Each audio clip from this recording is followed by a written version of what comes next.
Captain Shreyas Iyer అండగా నిలవడంతోనే century చేయగలిగారని Punjab Kings యువ opener Priyansh Arya తెలిపాడు. వరుసగా 2 మ్యాచ్ల్లో విఫలమైన అయ్యర్ వెన్నుతట్టి ప్రోత్సహించాడని తెలిపాడు.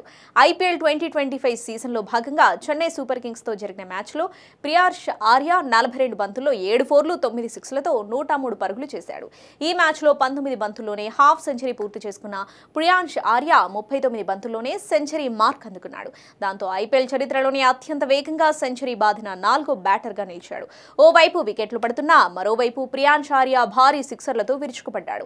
అతని అద్భుత బ్యాటింగ్తో పంజాబ్ కింగ్స్ నిర్ణీత 20 ఓవర్లలో 6 వికెట్లకు 219 పరుగుల భారీ స్కోర్ చేస్తుంది. ఇక మ్యాచ్ అనంతరం మాట్లాడిన ప్రియాంశ్ ఆర్య తన సెంచరీ క్రెడిట్ ను తమ కెప్టెన్ శ్రేయస్ అయ్యర్కి ఇచ్చాడు. నాకు లోపల చాలా సంతోషంగా ఫీల్ అవుతున్నా. గత మ్యాచ్ వైఫల్యం అనంతరం శ్రేయస్ అయ్యర్ ప్రత్యేకంగా నాతో మాట్లాడాడు. నా బలాలను నమ్ముకొని ఆడాలని సూచించాడు.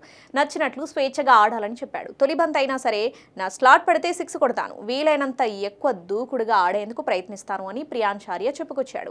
అయితే 26 ఏళ్ల ప్రియాంశ్ ఆర్య 2023లో సయ్యద్ ముస్తాక్ అలీ ట్రోఫీలో తమిళనాడు స్పిన్నర్లు, కర్ణాటక పేసర్లను చితక్కొట్టి అందరి దృష్టిని ఆకర్షించాడు. ఆ తర్వాత ఢిల్లీ ప్రీమియర్ లీగ్ 2024లో ఒకే ఓవర్లో 6 సిక్స్లు బాది దేశంలోని క్రికెట్ అభిమానులను తన వైపుకు తిప్పుకున్నాడు. ఇప్పుడు ఐపీఎల్లో కూడా అదే జోరును కొనసాగిస్తున్నాడు.